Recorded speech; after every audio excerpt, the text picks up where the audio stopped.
रात का समय था। तेज बारिश हो रही थी और हवा चल रही थी। रानो चिड़िया का तिनकों का घोंसला बुरी तरह से टपक रहा था। उसके बच्चे कुक्कू और गुड़िया एक गीले कोने में ठंड से कांप रहे थे। मम्मा, मुझे बहुत ठंड लग रही है। सारा बिस्तर गीला हो गया है। मम्मा, मुझे डर लग रहा है। इतनी तेज हवा चल रही है, कहीं हमारा घोंसला टूट ना जाए। नहीं मेरे बच्चों, मेरी जान, कुछ नहीं होगा। ये बस थोड़ी सी रात की बात है। तुम दोनों मेरी गर्मी में मेरे सीने से लगकर सो जाओ। सुबह होते ही, सूरज निकलने से पहले ही मैं सब कुछ ठीक कर दूंगी। तुम बस हिम्मत रखो। रानो चिड़िया अपने बच्चों को देखती है और मन ही मन रोती है कि वो उन्हें एक सूखी छत भी नहीं दे सकती। उसी बारिश में थोड़ी दूर कालू कौआ और दोस्तों, ये रहे हमारी आज की वीडियो के प्यारे सब्सक्राइबर्स और फॉलोअर्स के नाम। सानिया शेख, निक्की, टीना, परी, वेदांत। जो नहीं चुने गए, चिंता मत करो, अगली बार तुम भी बन सकते हो जंगल के सुपरस्टार। दोस्तों, अगर आप भी चाहते हैं मैं आपका नाम अपनी कहानी में लूं, तो देर किस बात की, जल्दी से कमेंट करके अपना नाम हमें भेजें। और गोरी कौवी अपने पक्के मजबूत घर में बैठे गर्मा गर्म मूंगफली खा रहे थे। सुनते हो जी? जोर से सुनो। आज तो उस मनहूस रानो चिड़िया का तिनका घर पक्का उड़ ही गया होगा। उसे भी पता चले कि गरीबी क्या होती है। उड़ने दो, जरूर उड़ने दो। वो गरीब चिड़िया उसी लायक है। किस्मत वालों को ही हमारी तरह पक्के और मजबूत घर मिलते हैं। समझे गोरी? गरीब हमेशा गरीब ही रहेगा। बारिश रुक गई थी, लेकिन सब कुछ गीला और कीचड़ भरा था। रानो चिड़िया अपने भूखे बच्चों के लिए दाना ढूंढने निकली थी। उसे मुश्किल से बस 2-4 दाने ही मिले थे। हे भगवान, बस थोड़े और दाने, बस थोड़े से। मेरे बच्चे रात से भूखे हैं, उन्हें थोड़ी सी तो ताकत मिल जाए। तभी रानो की नज़र एक खूबसूरत रंगीन तितली पर पड़ती है। उसका एक पंख कीचड़ में सने एक भारी गीले पत्ते के नीचे दबा हुआ था और वो दर्द से तड़प रही थी। कोई मेरी मदद करो, मैं उड़ नहीं पा रही हूँ। मेरा दम घुट रहा है। रानो चिड़िया तितली के पास जाती है। वो खुद भी बहुत कमज़ोर और भूखी थी। अरे तितली बहन, आप कैसे फंस गईं? घबराओ मत, मैं तुम्हें अभी निकालती हूँ। रानो अपनी पूरी ताकत लगाकर उस भारी गीले पत्ते को अपनी चोंच से हटाने की कोशिश करती है। काफ़ी मेहनत के बाद वो पत्ते को हटा देती है। तितली का पंख आज़ाद हो जाता है, पर वो बहुत कमज़ोर थी। आप बहुत कमज़ोर लग रही हैं तितली बहन। आपकी जान बच गई, पर आप उड़ नहीं पाएंगी। रानो एक पल के लिए अपने भूखे बच्चों के बारे में सोचती है। फिर अपनी चोंच में रखे सारे दाने तितली के आगे रख देती है। ये थोड़े से दाने खा लीजिए, आपको तुरंत ताकत मिलेगी और आप उड़ पाएंगी। मेरे बच्चों के लिए मैं और दाने ढूंढ लूँगी। अभी आपकी जान ज़्यादा ज़रूरी है। लेकिन ये तो आपके बच्चों के लिए थे। आप खुद भी तो भूखी हैं। बच्चों के लिए मैं और ढूंढ लूँगी। अभी आपकी जान ज़्यादा ज़रूरी है। रानो चली जाती है। तितली वो दाने खाकर जैसे ही उड़ने की कोशिश करती है, वहाँ कालू और गोरी आ जाते हैं। अरे वाह जी, कितनी खूबसूरत तितली है। इसका पंख तो रत्नों की तरह चमक रहा है। ये कोई मामूली तितली नहीं है गोरी। इसे जल्दी से पकड़ लो। हम इसे बड़े शहर में बेचकर बहुत सारे सोने के दाने कमाएंगे। हमारे पास रानो से भी बड़ा घर होगा। कालू कौआ तितली को पकड़ने के लिए झपट्टा मारता है। तितली मुश्किल से बचकर उड़ जाती है। अरे कमबख्त, हाथ से निकल गई। सब किस्मत की खराबी है। रानो चिड़िया थक हार कर बिना दानों के अपने टूटे घोंसले के पास लौटती है। वो उदास बैठी ही थी कि वही तितली उड़कर उसकी डाल पर बैठ जाती है। तितली बहन, आप यहाँ? आप ठीक हैं? तभी तितली के चारों ओर एक तेज रोशनी फैलती है और वो तितली एक खूबसूरत जादुई परी में बदल जाती है। रानो ये देखकर हैरान रह जाती है। रानो चिड़िया, मैं इस जंगल की जादुई परी हूँ। मैं भेस बदलकर इस जंगल के जीवों की परीक्षा ले रही थी। परी माता, मुझे क्षमा करें, मैंने आपको पहचाना नहीं। तुमने खुद भूखे रहकर और अपने बच्चों की परवाह किए बिना एक छोटी सी तितली की जान बचाने के लिए अपने आखिरी दाने भी खुशी खुशी कुर्बान कर दिए। तुम्हारी निस्वार्थ दया ने मेरा दिल जीत लिया। वही कालू कौवे ने मेरी सुंदरता देखकर मुझे पकड़ना चाहा ताकि वो मुझे बेचकर पैसा कमा सके। माता, वो मेरा फर्ज था। सेवा ही सबसे बड़ा धर्म है। तुम्हारी नेकी और तुम्हारा प्रेम बेमिसाल है। अब अपनी आंखें बंद करो, तुम्हें तुम्हारा इनाम मिलेगा। रानो आंखें बंद करती है। परी अपनी जादुई छड़ी घुमाती है। अब आंखें खोलो प्यारी रानो। रानो जब आंखें खोलती है तो अपने टूटे फूटे घोंसले की जगह एक छोटा, सुंदर और चमकता हुआ सोने का घर देखती है। सोने का घर?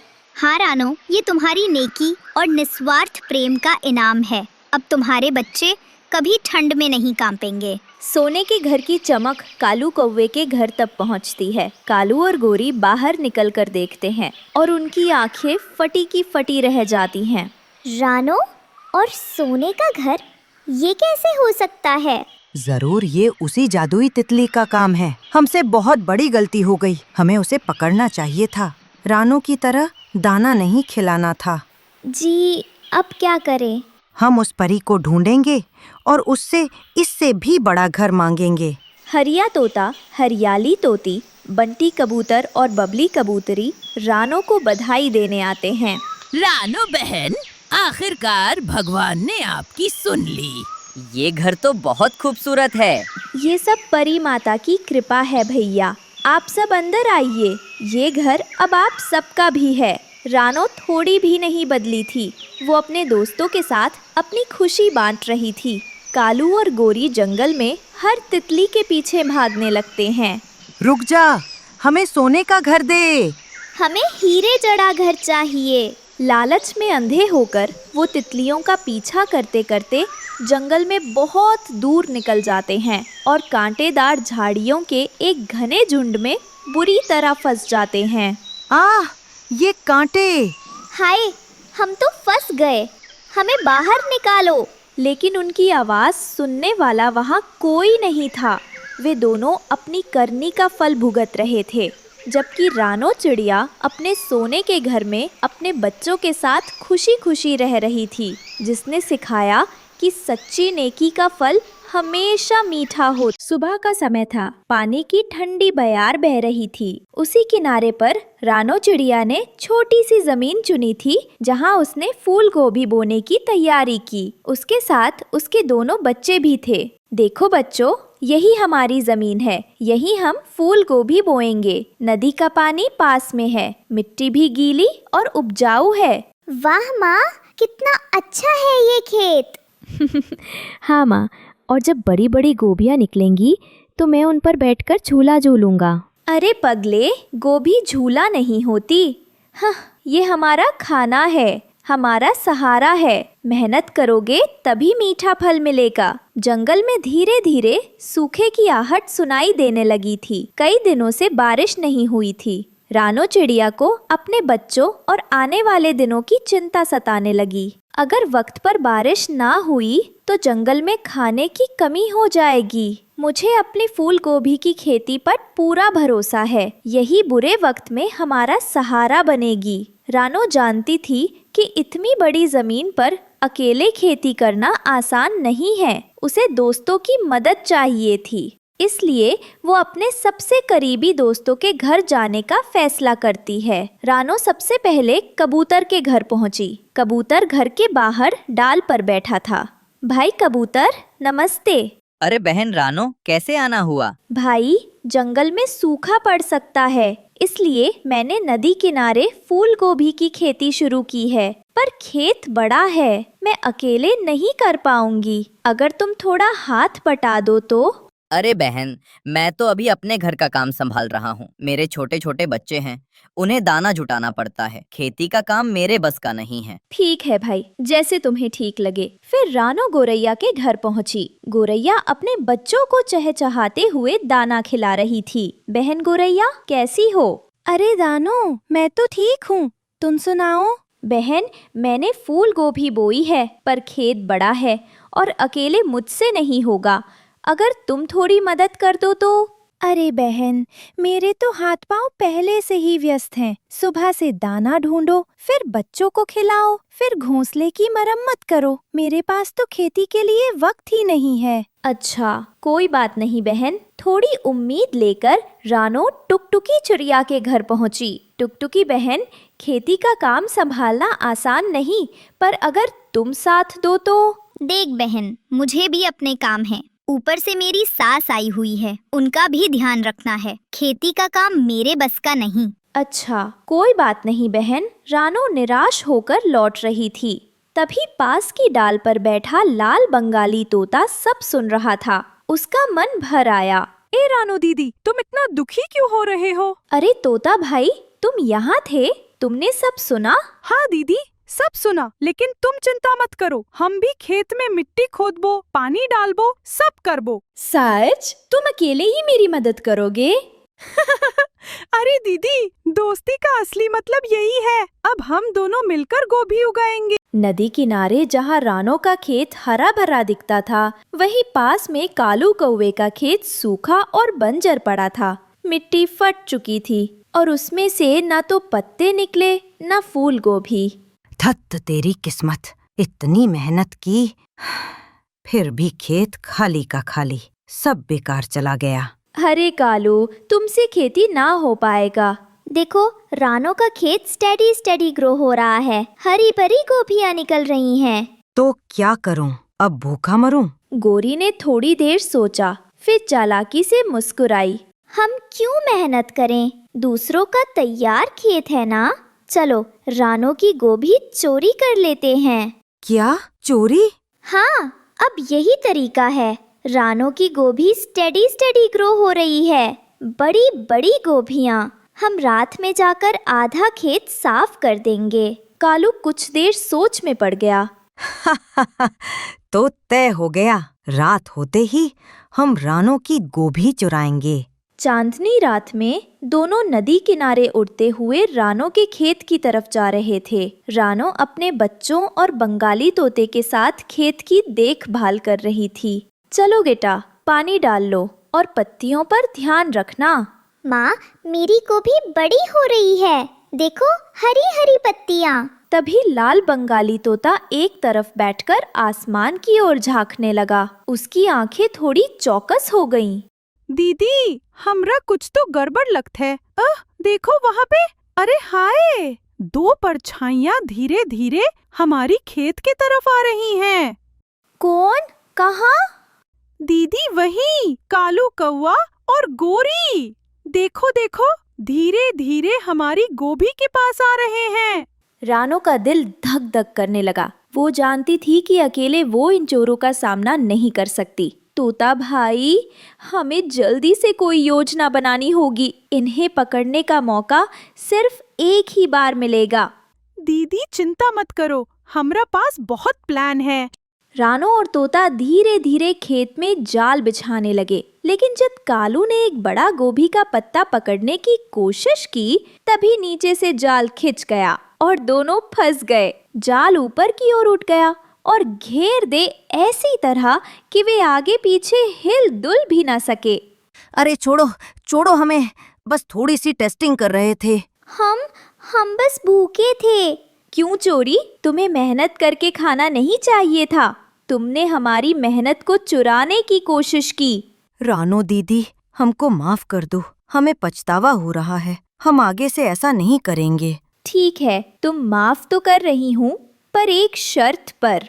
हाँ हाँ, हम वादा करते हैं, रानो ने रस्सियां खोली और दोनों को छोड़ दिया। कई दिनों के बाद जंगल पर सूखा पड़ गया। सब तरफ खाने की किल्लत हो गई। रानो के पास उसकी मेहनत की फसल थी। अरे देखो, रानो दीदी के पास तो खाना है। हम क्यों मदद नहीं किए थे? हाँ, सच में हमने बहाना बनाया कि व्यस्त हैं। अब देखो, भूख लगी है और हमारी गलती सामने है। चलो सब हम रानो दीदी के पास जाएं, उनसे माफी मांगे और थोड़ा भोजन मिले। जैसे ही सभी पक्षी रानो के खेत के पास पहुँचे, अचानक एक तेज हवा का झोंका आया। कालू कौवा भी भूख की आस में वहीं आया। उसने सोचा, अगर रानो की फसल मिल गई तो उसका पेट भर जाएगा। रानो, कुछ गोभी मुझे दे दो, मेरी पत्नी घर पर भूखी है। पर तभी एक बड़ा पेड़ जो खेत के पास हिल रहा था, हवा की ताकत से गिरने ही वाला था। सभी जल्दी, पेड़ गिरने वाला है। सभी पक्षी तुरंत दौड़े और पेड़ को दूसरी ओर गिरा दिया। रानो की फसल बच गई। आप सबने मिलकर मेरी फसल बचाई। सच में मैं आप सबको माफ करती हूँ। और हाँ, आप सभी को भोजन भी मिलेगा। तो प्यारे दोस्तों, इस कहानी से हमें यही सीख मिलती है कि दूसरों की मदद करना और साथ देना हमेशा जरूरी है। जंगल में एक खूबसूरत नदी के किनारे सूरज चमक रहा था और पानी शांत बह रहा था। रानो चिड़िया अपने नन्हे बेटे कुकू के साथ एक मजबूत टहनी पर अपना घोंसला बना रही थी। कुकू अभी बहुत छोटा है। देखो कुकू, ये कितना सुंदर घर होगा हमारा। यहाँ पानी भी है और ठंडी हवा भी। अब हमें कोई चिंता नहीं होगी। माँ, अच्छा घर, मैं यही खेलूंगा। हाँ मेरे बच्चे, यही खेलेंगे। कछुआ दादा धीरे धीरे नदी के किनारे आते हैं और रानो के घोंसले को देखते हैं। वह बहुत बूढ़े और ज्ञानी लगते हैं। बेटी रानो, ये घर बहुत सुंदर है, पर मुझे कुछ कहना है। जी दादाजी, बताइए। ये नदी जितनी शांत दिखती है उतनी है नहीं। मैंने इसके कई रूप देखे हैं। जब पहाड़ों पर जोरदार बारिश होती है तो ये किसी को नहीं बख्शती। मेरा अनुभव कहता है आप थोड़ा ऊपर जंगल में घर बना लो, वो ज्यादा सुरक्षित रहेगा। दादाजी, आपकी चिंता के लिए धन्यवाद, पर ये जगह इतनी प्यारी है और पानी तो बहुत शांत है। मुझे नहीं लगता ये कभी इतना गुस्सा होगा। मैं यही रहना चाहती हूँ। ठीक है बेटी, जैसी आपकी इच्छा, लेकिन सावधान रहना। कुछ दिन बीत जाते हैं। रानो और कुकू अपने नए घर में बहुत खुश हैं। कुकू अब थोड़ा बड़ा हो गया है और उड़ना सीख रहा है। रानो उसे बड़े प्यार से उड़ना सिखा रही है। पंख फैलाओ कुकू, ऐसे। 1 2 3, अब उड़ो। माँ, मैं उड़ रहा हूँ। देखो, मैं उड़ रहा हूँ। मेरा बहादुर बच्चा, एक दिन आप बहुत ऊंचा उड़ोगे और हम दोनों साथ मिलकर पूरी दुनिया देखेंगे। माँ, मैं आपको कभी छोड़कर नहीं जाऊंगा। हम हमेशा साथ रहेंगे। हाँ मेरे बच्चे, हमेशा साथ। जंगल के अन्य पक्षी भी रानो और कुकू की खुशी देखकर खुश है। बंटी कबूतर और बिंदिया चिड़िया रानो से मिलने आते हैं। रानो, आपका घर सच में बहुत आरामदायक है और जगह तो देखो कितनी शांत और सुंदर है। यहाँ से नदी का नजारा कितना प्यारा लगता है। बहुत सही जगह चुनी है आपने। हाँ रानो, और सबसे अच्छी बात ये है कि यहाँ की हवा कितनी ताज़ा है और कुकू कितना खुश रहता है यहाँ। मैं तो कहती थी ना, आपकी मेहनत सफल हो गई रानो। ये मेरा सपनों का घर है। मैं अपने बच्चे को हर खुशी देना चाहती हूँ। एक शाम दूर पहाड़ों से बहुत तेज हवाएं चलने लगती हैं और बिजली चमकने लगती है। आकाश में काले बादल छा जाते हैं। जंगल के जानवर और पक्षी अजीब आवाजें निकालने लगते हैं। लगता है आज रात बहुत भारी बारिश होगी। हमें अपने घोंसले मजबूत कर लेने चाहिए। मुझे बहुत डर लग रहा है। लगता है आज रात बहुत भारी बारिश होगी। हमें अपने घोंसले को और मजबूत कर लेना चाहिए। कुछ और टहनियाँ लगा देते हैं। हाँ, तुम ठीक कहती हो हरियाली। लेकिन जंगल के सबसे ऊंचे पेड़ पर बैठा कालू कौवा और गोरी अपने घर की खिड़की से ये सब देख रही थी। काऊ काऊ, ये तो तूफान आने वाला है। मुझे तो पहले ही पता था जब उस चिड़िया ने नदी किनारे घर बनाया था। अरे नदी किनारे कभी भरोसा नहीं करना चाहिए। नदी माँ होती है तो सौतेली माँ भी बन जाती है। लेकिन उस बेचारी रानो और उसके नन्हे बच्चे का क्या होगा? वहीं पास के एक पुराने पेड़ की खो में बने बंटी कबूतर के घर में भी चिंता का माहौल था। गुटरगू, ये तो प्रलय जैसा लग रहा है। सारे दरवाजे और झरोखे बंद कर दो बबली। मुझे तो रानो बहन की बहुत चिंता हो रही है। उनका घर तो बिल्कुल नदी के पास है। पानी का एक तेज बहाव भी उनके लिए खतरनाक हो सकता है। हाँ, तुम सही कह रही हो। काश उन्होंने कछुआ दादा की बात मान ली होती। रात हो जाती है। रानो और कुकू अपने घोंसले में सो रहे हैं। बाहर तेज हवा चल रही है और दूर पहाड़ों में मूसलाधार बारिश हो रही है, जिससे नदी का जलस्तर तेजी से बढ़ रहा है। माँ, डर लग रहा है। सो जाओ मेरे बच्चे, माँ आपके पास है। डरने की कोई बात नहीं। देर रात नदी का पानी बहुत तेजी से बढ़ जाता है। पानी का बहाव जोरदार हो जाता है। रानो का घोंसला जिस टहनी पर था वो पानी में डूबने लगती है। अरे पानी, ये इतना बढ़ कैसे गया? माँ, माँ! चुप रहो कुकू, डरो मत। जिस टहनी पर उनका घोंसला था वो अब पानी में हिचकोले खा रही है। अचानक एक बड़ी लहर आती है और टहनी टूटकर तेज बहाव में बहने लगती है। घोंसला भी अब पानी पर तैर रहा है। नहीं, हमारा घर! हम डूब रहे हैं माँ। नहीं डूबेंगे मेरे बच्चे, मैं हूं ना।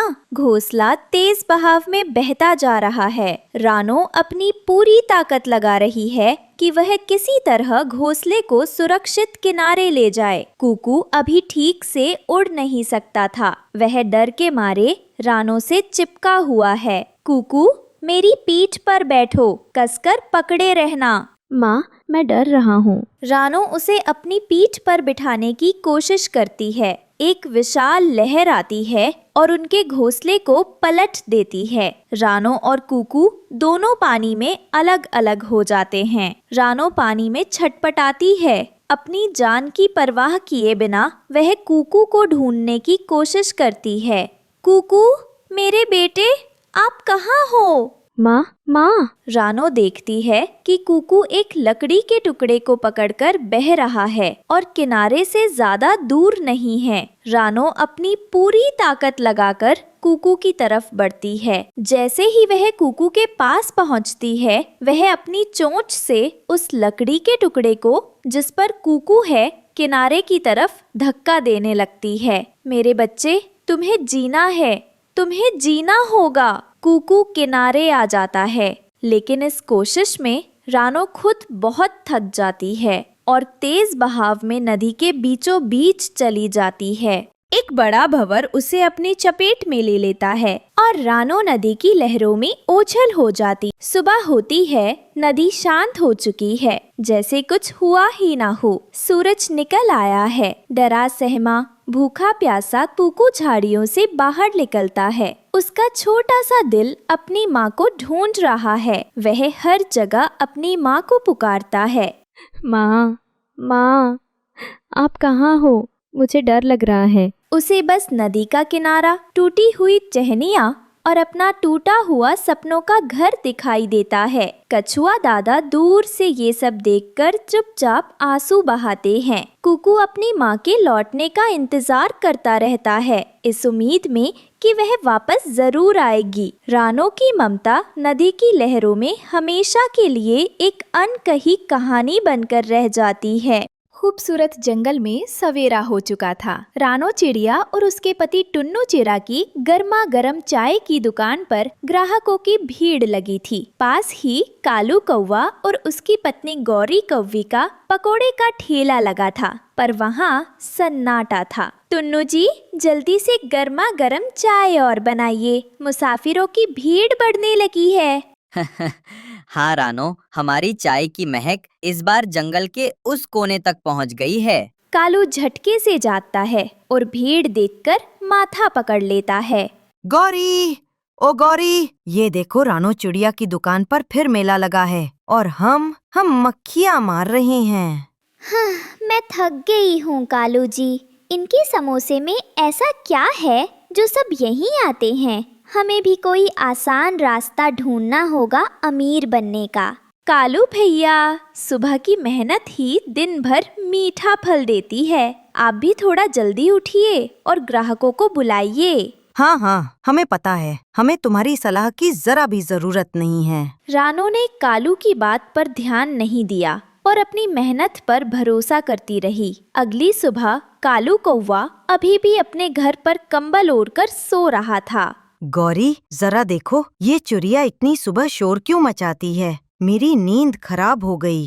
अरे कालू जी, आप भी ना सारी गलती रानो की ही निकालते हैं। सुबह का वक्त है, सब अपने काम में लगे हैं और आप अब तक कंबल ओढ़े पड़े हैं। बस कर गौरी, सुबह सुबह प्रवचन मत शुरू कर। रानो का नाम सुनते ही मेरा सिर घूम जाता है। गौरी की बात सुनकर कालू कुछ देर तक चुप रहा। एक दिन दिखा दूंगा सबको। रानो क्या समझती है वही अकेली मेहनती है। असली चालाकी क्या होती है वो भी देखेगी। वही रानो की दुकान पर एक लाल तोता लालू हवा में उड़ी समोसे की खुशबू से खिंचा चला आया। वह रानो चिड़िया का पुराना दोस्त था।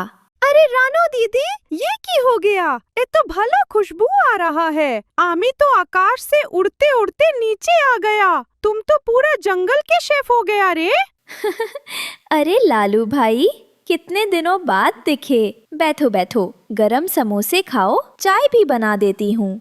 दीदी, तुम बहुत नेक पखिया छो। तुमका हाथ में तो जादू आछे रे, जादू। एक समोसा खाया ना तो जीभ बोले वाह रानो दीदी, एक और दो। अरे बस करो लालू, तुम तो पहले जैसे ही हो। मुंह से तो मीठी मीठी बातें झड़ती हैं। मीठी बात तो बोलना ही पड़ता है दीदी, नहीं तो तुमका समोसा कौन देगा? आमी भी पेट से तोता हूँ, दिल से फूडी। पास ही कालू और गौरी अपने ठेले से ये सब देख और सुन रहे थे। देखो गौरी, एक और ग्राहक आ गया और ये तोता तो अपनी बंगाली कॉमेडी से सबका ध्यान खींच रहा है। अब तो इसका ठेला बहुत चल पड़ेगा। सुनिए कालू, लोगों को खुशी देने वाला कभी खाली नहीं रहता। कुछ सीख लीजिए इस रानो और लालू से। सीख लूंगा, पर पहले दिखाऊंगा असली चालाक कौन है। रात हो चुकी थी। कालू कौवा चोरी करने के लिए धीरे धीरे रानो की दुकान के पास आता है। रानो, तुमने बहुत मेहनत कर ली। अब लालची कालू कौवा की बारी है। एक झटके में सारा पैसा मेरा। वह पैसे की पोटली की ओर हाथ बढ़ाता है। तभी झाड़ियों के पीछे से लालू तोता आता है और चिल्लाता है, ए ओ कालू चोर, तुम क्या कर रहे हो ये राती में? मैं अभी पुलिस को फोन लगा दूंगा। क्या? कौन? अरे ये तू? ओए बंगाली तोते, तुम यहाँ आधी रात में क्या कर रहे हो? आमी तो सुरक्षा गार्ड आछी। मैं रात को ए एरिया में ड्यूटी करे। कालू कौवा लालू तोते की बात सुनकर वहाँ से बहाना बनाकर भाग जाता है। अगले दिन रानो और टुन्नू चिड़ा के पास लालू तोता आया और सारी रात की कहानी बताने लगा। क्या कोई चोरी करने आया था? रानो बहन, मैंने कालू को रात को भागते हुए देखा था। कालू ने लालच में आकर चोरी करने की कोशिश की थी। धन्यवाद तोता भाई, आपने हमारी मदद की। कुछ दिन बाद कालू कौवा ने शॉर्टकट से अमीर बनने का एक बुरा प्लान बनाया। उसने जंगल में एक अफवाह फैला दी। कालू एक ऊंचे टीले पर खड़ा होकर जोर जोर से चिल्लाता है। उसके हाथ में एक छोटा सा चमकीला पत्थर है। सुनो सुनो जंगल के पक्षियों, मेरे पास एक जादुई पत्थर है। ये कोई साधारण पत्थर नहीं, ये जादुई फल है। जो भी मुझे अपनी सारी कमाई देगा उसे मैं ये पत्थर दूंगा और वो रातों रात अमीर बन जाएगा। कई पक्षी लालच में आकर कालू को पैसे देने लगते हैं। मिट्ठू तोता ये सब देखकर रानो के पास आता है। रानो बहन, यहाँ क्या कर रही हो? देखो, सब कालू को अपने मेहनत के पैसे दे रहे हैं। तुम भी अपनी बचत क्यों नहीं दे देती? नहीं तोता भाई, मुझे अपनी मेहनत पर ज्यादा भरोसा है। दुनिया में कोई जादुई फल या पत्थर नहीं होता जो बिना काम किए हमें अमीर बना दे। ये कालू का लालच का जाल है और लालच का फल हमेशा कड़वा होता है। तुम बिल्कुल ठीक कह रही हो रानो। जंगल के कई पक्षी कालू के झांसे में आ गए, लेकिन रानो चिड़िया अपनी ईमानदारी और मेहनत के रास्ते पर अडिग रही। कालू कौवा का जादुई पत्थर का जाल तुरंत काम कर गया।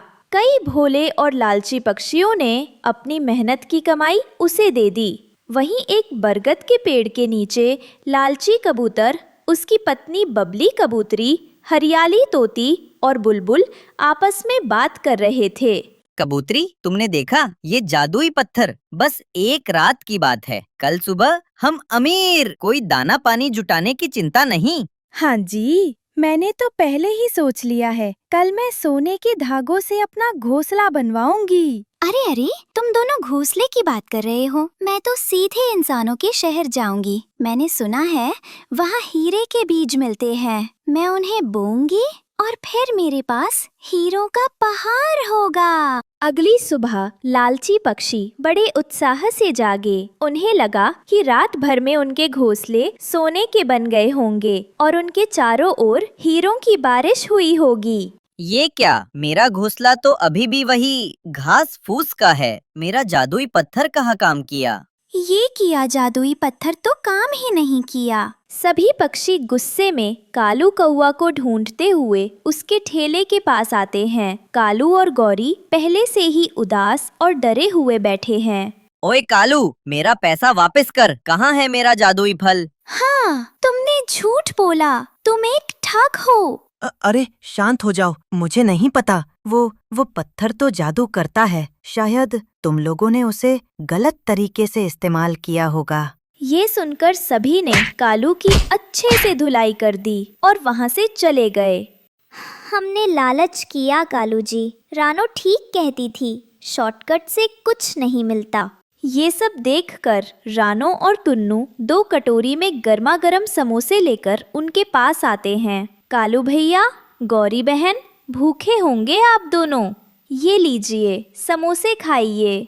रानो, तुम इतनी अच्छी हो। हम तुम्हारे साथ हमेशा बुरा व्यवहार करते थे और तुम। कोई बात नहीं भैया, मेहनत करना और सच्चाई पर चलना कभी बुरा नहीं होता।